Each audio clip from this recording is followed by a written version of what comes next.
AS Level Biology 9700, Paper 1, Variant 1, May June 2026. And in this video, I will discuss question number 1 to 13. So, question number 1 is the photomicrograph shows some mesophyll tissues from a dicotyledonous leaf. What is the magnification of the photomicrograph?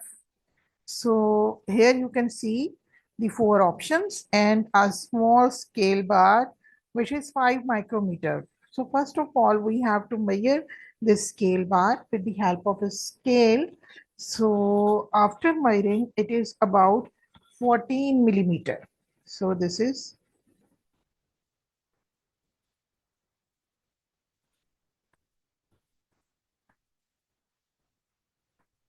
14 millimeter. So now we will apply the formula. Magnification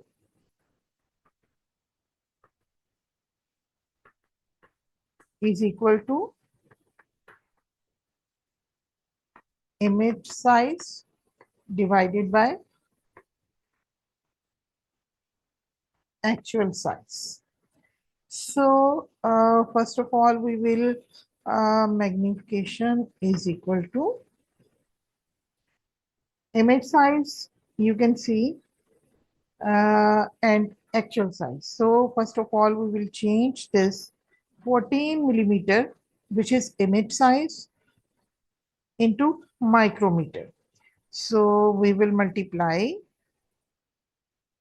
14 millimeter with 1000 to get the value in micrometer. So 14,000 is a micrometer value. So we will take this value as 14,000 divided by 5. 5 micrometer is already given scale bar. So after dividing this, we can have the answer 2800. So magnification is equal to this. So it goes with the option B. It means the only option B is the correct option. Now the question number 2 is there, and question number 2 is a student prepared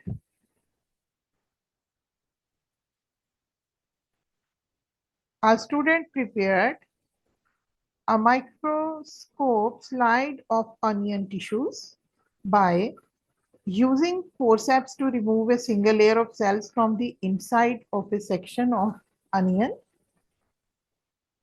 and then placing the sample on a microscope slide so it was flat and not folded to itself, or adding a few drops of iodine solution, and then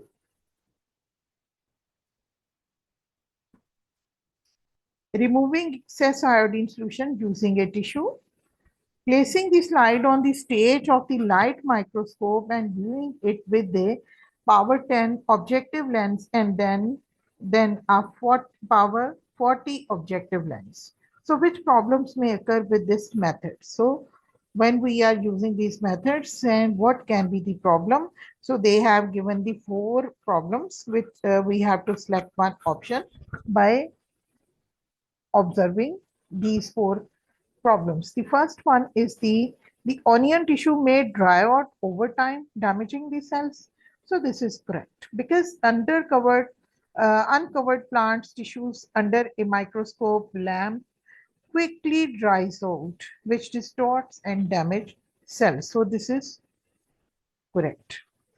It is not possible to observe the nuclei of the onion cell. This is incorrect because iodine solution stains starch and cell components, making nuclei visible.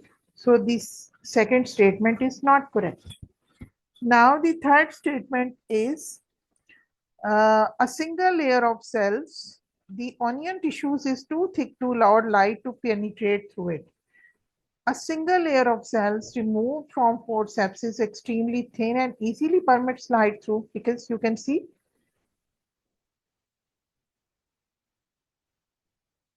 So this statement is again Not correct. Then the onion tissue may leave a stain on the lens if the lens is lowered too close. Yes, this statement is correct because when using a high power objective with liquid on the slide, lowering the lens too close can cause the lens to touch the liquid and stain or damage it. Therefore, uh, the statement 1 and 4 are correct. So according to this, B is the correct option. Now, question number 3 is the photomicrograph shows a fruit fly Drosophila melanogaster viewed with the light microscope, and then the fruit fly was then examined with a scanning electron microscope. The length of the head was the same size in the scanning electron micrograph as it was in the photomicrograph.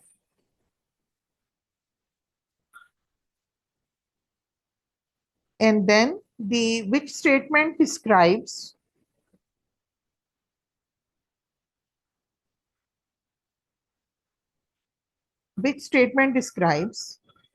why the scanning electron micrograph has a more detailed surface view of the fruit fly. So you can see over here the A option. The scanning electron micrograph has a higher magnification and the same resolution as the photomicrograph. But you know that the in this question, they have told us that the length of the head in the scanning electron micrograph is the same size as in the photomicrograph, which means both images have the same magnification. But they have told in this first statement, they have a higher magnification. So according to this, this is not a correct option. Again, in the second, they higher magnification. So again, option A and B are not correct. Then the third one is the scanning electron micrograph has the same magnification and a lower resolution than the photomicrograph. Again, scanning electron micrograph use electrons. We can say that the same magnification is there. So it can be correct, but and a lower resolution than the photomicrograph. It is not correct because the same magnification, they have same magnifications, and scanning electron microscope use electrons with much shorter wavelength than visible light, so giving them a higher resolution which reveals more detailed surface structures at the same magnification. So the magnification will be same, but and a higher resolution than a photomicrograph. So according to this, C is again not correct option. D is the correct options because it will have the same magnification but high resolution. Now question number 4 is there, and question number 4 is the removal of plant cell by enzyme digestion leaves an intact membrane bound structure called a protoplast.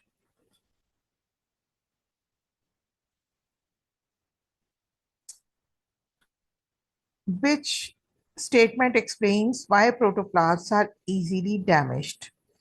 First of all, the statement A is mitochondria stop producing ATP to maintain membrane integrity.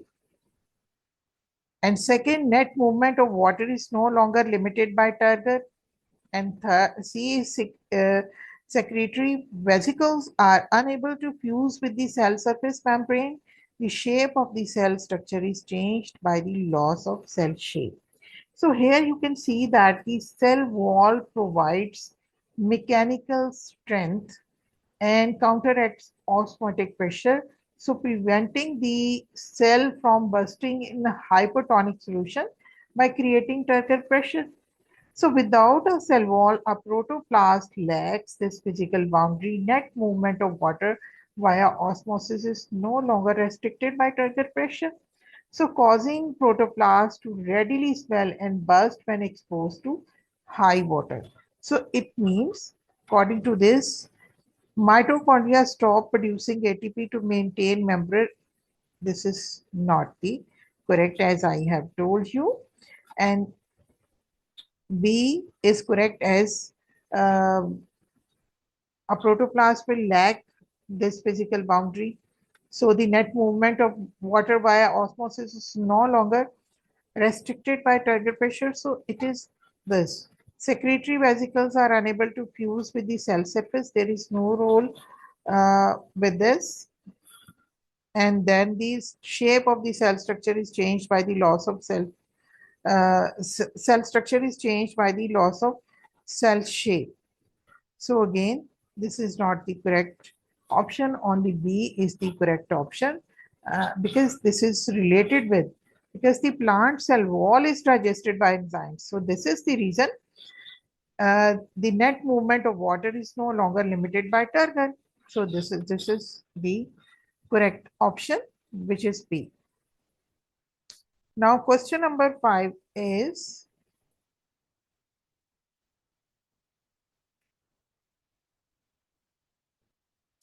the table shows the locations in different types of cells. Which row shows the correct type of ribosomes present in these locations? Cytoplasm of Vibrio cholera, mitochondrion of liver cell, chloroplast of guard cell. So here you can see the Vibrio cholera is a prokaryotic bacterium. So it contains 70S.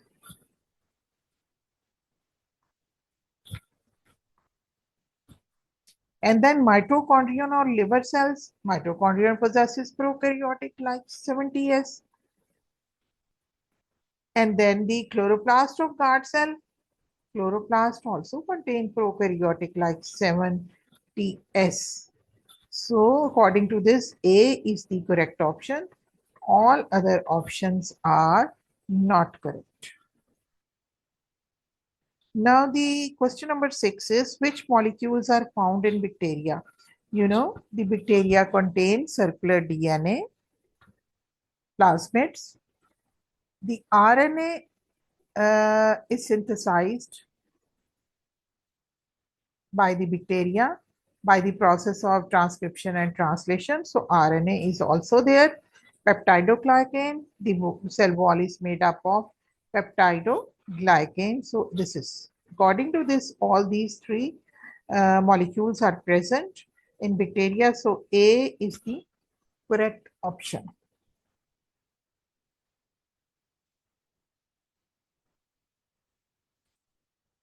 Question number 8 is 7 is there, and 7 is, description of cell structures are listed. Surrounded by a single membrane and enclosing a large fluid filled space. So this is the large permanent vacuole which is present only in plant cells. So this is in plant cells. Secondly, formed by two membranes enclosing a matrix, the inner membrane is folded. So it means this is mitochondria, which is present in both animals and plant cells. So 2 is also there. Yes. And then the third one is formed by membrane that has flattened sacs and tubular structures.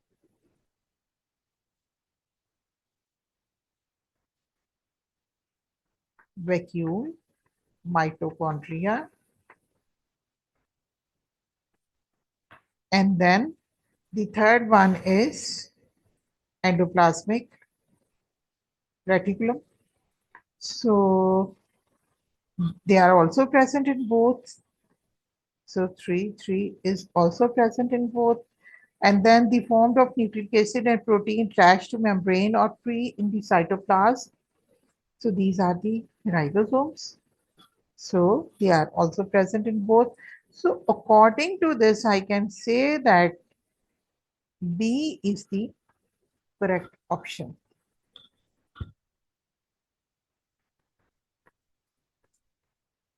So B is the correct option. Now moving towards the question number 8. And question number 8 is, a student was given a solution labeled U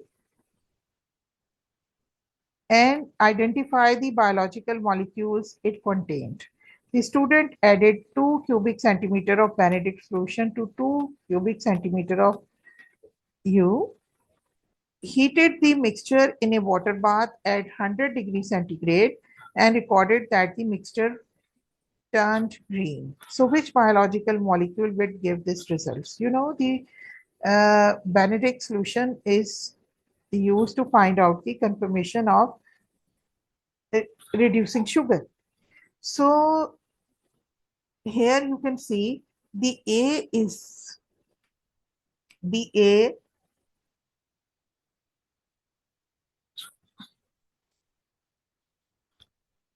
is an amino acid, and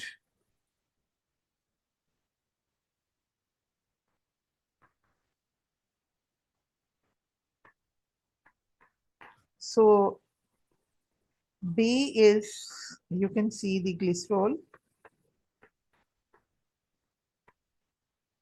and C is, you can see the it's fatty acid,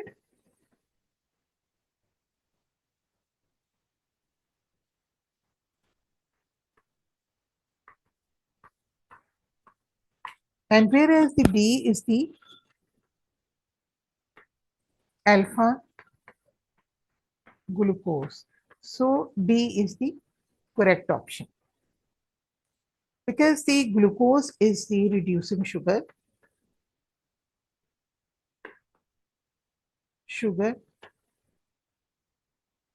and it will give the color as it has been shown. You know, the when we apply the reducing sugar on the glucose, so the color changes takes place from blue to green, green to yellow, yellow to orange, orange to brick red, which shows the presence of reducing sugar. So D is the correct option. Now moving towards the question number 9, and question number 9 is, the diagram shows the relationship between some biological molecules. So here you can see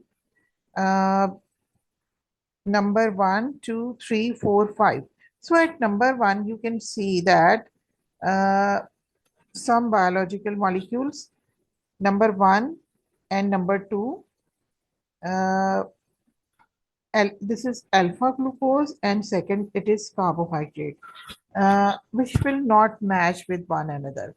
So if we say that the alpha glucose and carbohydrates, no, and sucrose, which is not a reducing sugar, monomers and fructose, so they overlapping, they will not show any relationship. But if we talk about this, this is fructose, which is a reducing sugar. Fructose is a reducing sugar or monosaccharide. So number 1 is fructose, and at number 2 it is a reducing sugar.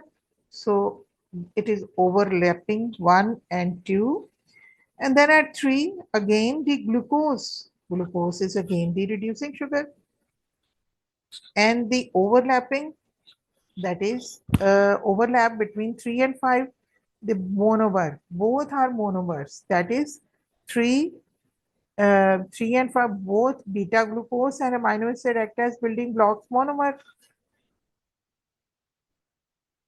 This one and this one. So both are the monomers. Fructose and beta glucose, they are reducing sugar. So overlapping is between 1 and 3. And then you can see the between 3, 4, 5, you can see 3 and 5, the monomer beta glucose is also a monomer. The amino acid also a monomer. So according to this, C is the correct option. So they have shown us the reducing sugar, but in alpha glucose, carbohydrate, sucrose, monomer, fructose. Sucrose is not a monomer. So overlapping shows that it cannot be the correct answer. Cellulose polymer. Cellulose is polymer and then starch, carbohydrate, and amylase. So this is an enzyme. So I think so. Again, this is not the correct option. Only hemoglobin is protein, amylose, polymer, cellulose, amylose is not a polymer. So in this way, only C is the correct option. A, B, and D are not the correct options. Question number 10 is there, and question number 10 is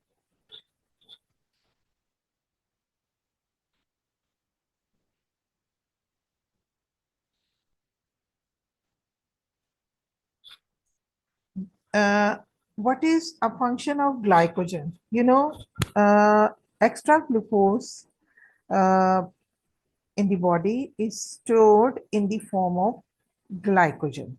So it means its function is the storage, energy, primary energy storage molecules. So B is the correct option. The A option is not correct because structural support is provided by polymers like cellulose or chitin, not by glycogen. So it is not the correct option. Then transport. Glucose is the soluble sugar used for transport in blood. Sucrose is used in plant phloem. So glycogen is not a transporting. And then B is insulation. Being non-polar, you can see that the thermal and electrical insulations are functions of lipids, not the glycogen. So B is the correct option. Now moving towards the question number 11. Which property of triglyceride molecules means that they are an important source of energy in living organisms? The hydrocarbon tails are nonpolar and are insoluble in water.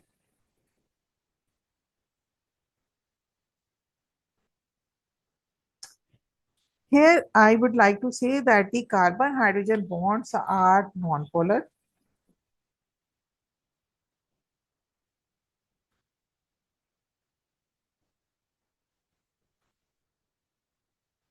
They are nonpolar. Covalent bonds that contain a high amount of chemical potential energy. When broken during cellular respiration, they yield a large energy output per unit mass. So according to this statement is correct. The hydrocarbon tails are nonpolar and are insoluble in water.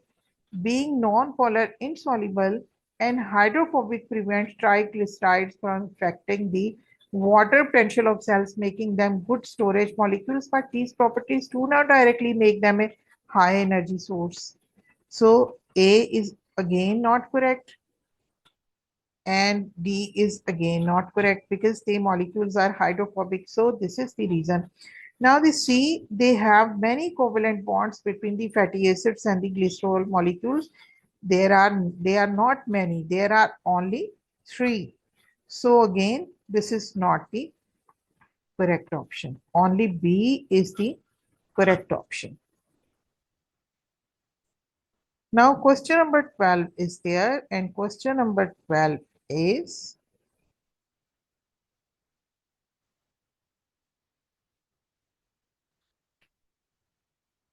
question number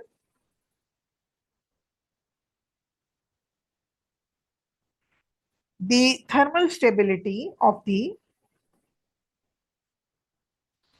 thermal stability of collagen is measured by determining the temperature at which the 3 polypeptide subunits of collagen molecules become fully separated. The graph shows how changing the amino acid sequence in the polypeptide that makes up collagen molecules causes a change in the thermal stability of collagen. Glycine is the amino acid with the smallest variable group. Scientists changed this amino acid in a collagen polypeptide to either serine or valine. So here you can see the solid line shows the glycine, the broken line shows the serine, and dotted line shows the valine. And you can see their thermal stability. The lowest thermal stability is of valine, and serine is in this middle, or glycerine has the highest thermal stability. So question is, the student analyzed the graph and suggested three possible explanations. So the first explanation, you can see the variable groups of valine and serine are too large to allow close packing of collagen fibers.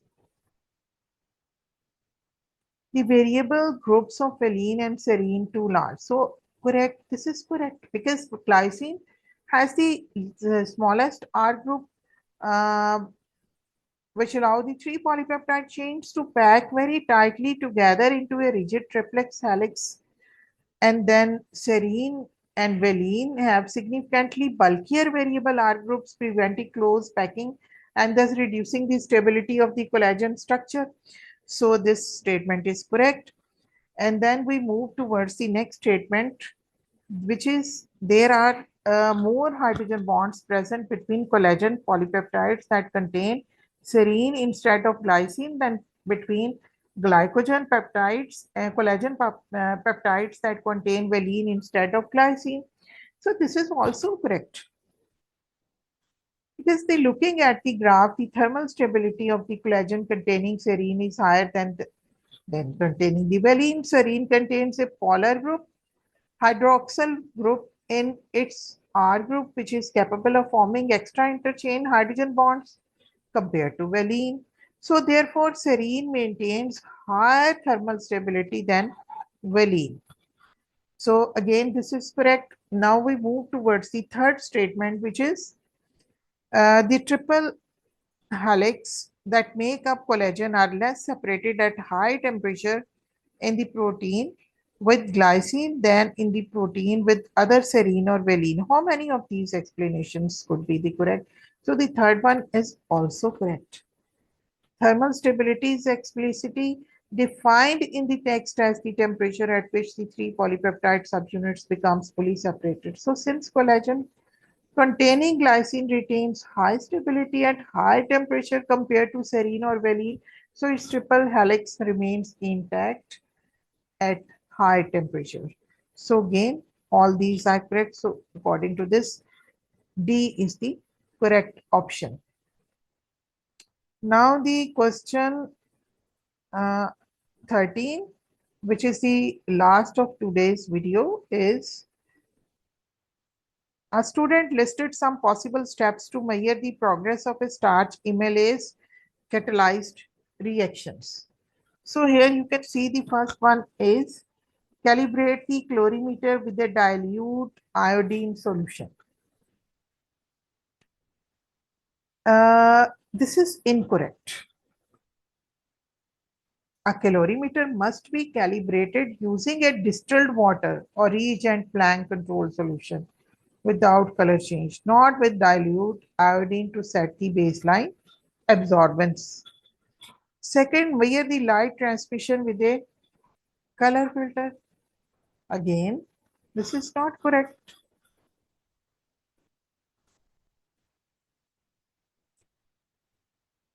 And then you can see the measure the absorbance of the reaction at different wavelengths of light.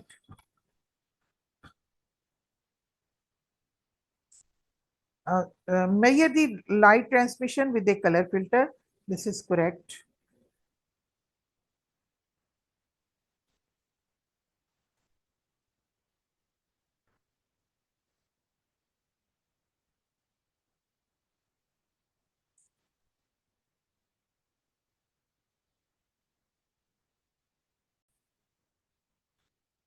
So, which steps are required? So, according to this, uh, we are discussing these statements, but This is required. This one is also required. Measure the absorbance of the reaction at different wavelengths of lights. So not required because you normally select a suitable wavelength filter rather than measuring absorbance at many different wavelengths. So this statement is not required. Calibrate the colorimeter with a dilute iodine solution. It is required whether you are using this iodine solution or you can say without iodine, you can calibrate it by using the water. And then measure light transmission. This is also required. So suitable color filter is selected. So in this way, I would like to say the first two steps are required, but the third step is not required. So according to this, B is the correct option. So students, it was all about from question number 1 to question number 13. Please like, share and subscribe my channel to watch more videos on these major series. Thanks for watching.